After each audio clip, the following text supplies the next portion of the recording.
kilos ng mundo, sa kung ano lamang ang kaya ko.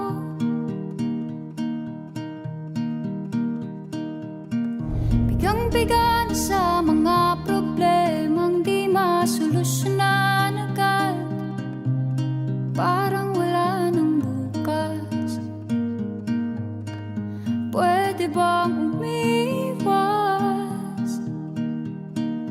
Hinahanap ang sarili, ngunit di nakakayanan sa ligaw na dinadaanan ko.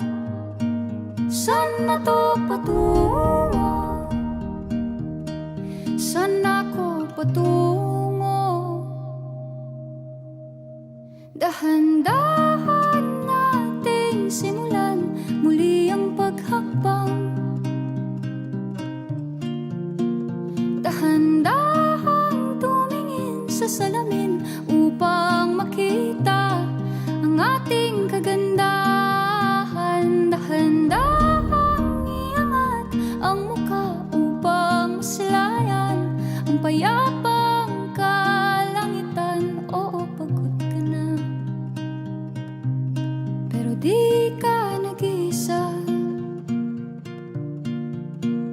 kaya't lumaban ka at sabihin, ako naman muna. Kada langhap sa hangin, pansin ko na lagi na lang usok. Walang malinis, halos puro polusyon. Parang ako raw na konsumisyon.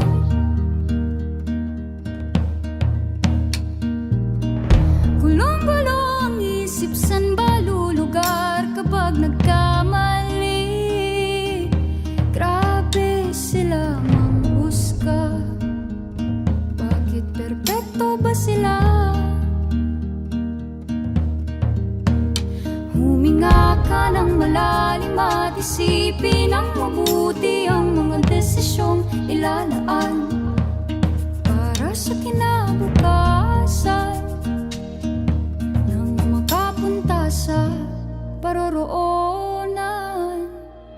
Kung dahan-dahan